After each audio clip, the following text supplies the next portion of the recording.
Soo, was there anything surprising to you about these talks and the positioning that each side took? Not at all surprising, given that we've already seen a preview as to how the U.S.-China pivot is going to be affecting the regional dynamics and the interests of all the players in the region. So the foreign minister of China mentioned that the South Korea meeting was very timely, and I think that was intended for a particular audience, which is the United States. We do have to ask where, not just where Washington and Beijing are situated, but also I guess the difficulty and the positions of the countries that are dealing with both security interests as well as their economic interests. In terms of the alliance that we see sort of starting to form under the Biden administration with South Korea and with Tokyo, is there anything significant about the language from this meeting that suggests the different positioning by the parties? Sure. So I think we were maybe a little bit surprised that the denuclearization didn't really include either North Korea or the Korean Peninsula. And I think that shows, of course, the hesitation on the part of certain parties to come out and actually to single, I guess, to point out North Korea as the country that needs to be denuclearized. But I also think that this gets at perhaps the implicit or the unsaid friction that exists among the parties about the next steps that they need to take with respect to North Korea. So what do we know about Joe Biden's position here? We see Anthony Blinken coming down off of a plane there. And his team, what are they likely to push on here? So the readout, as I'm sure you've seen, is pretty vanilla. It's generic, but it does continue to stress the full implementation of the sanctions. It also talks about abductees, which I think represents, of course, Japan's position. What we can expect is that, of course, that the Biden administration is not going to do summits with North Korea. Even though we didn't point out North Korean denuclearization, I think that is still on the table. So from the perspective of North Korea, I don't think Kim Jong-un is going to think or to rest easy that dealing with the United States in 2021 and beyond is going to be as much of a cakewalk as it was back in circa 2016 and 2020. When you look at the geopolitical chessboard, how important is this question of North Korea and this kind of the U.S. versus the key powers in Asia getting together and talking? Is it something that Joe Biden can just leave on a back burner and figure it won't really change too much either way? Do you see any really critical issues that are going to need to be addressed?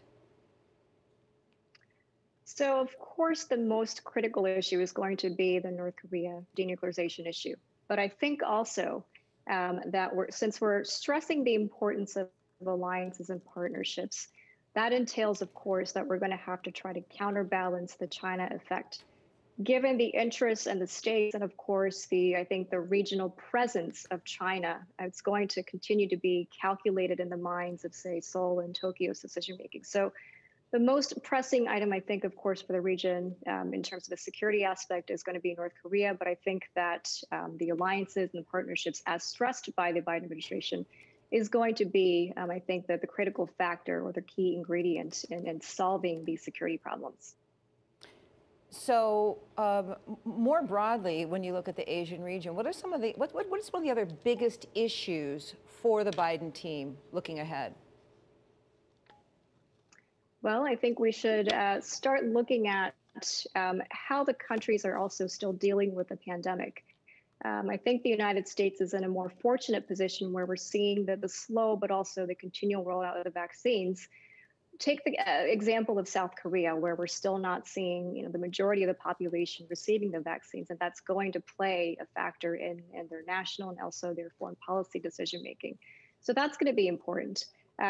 In terms of U.S.-China competition, of course, it's not a bilateral issue simply, but the stakes, the economic stakes, the policy interests, as well as I think some of the personal leadership agendas that the countries in South Korea, Japan, are also going to want to push forward. So keep also in mind that the South Korean President Moon is actually nearing the end of his term.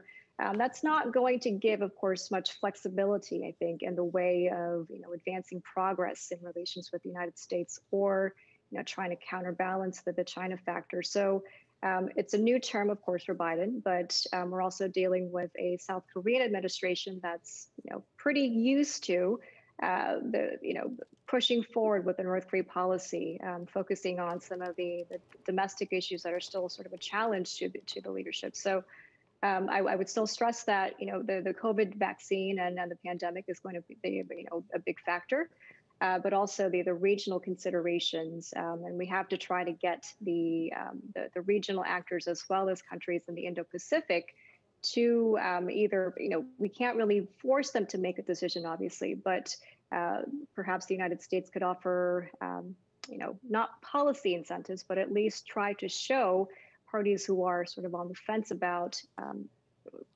choosing either side, I would say, to see the value and I think the benefits of a free and open Indo-Pacific, as opposed to some of the alternative solutions that, say, China or Russia are trying to initiate.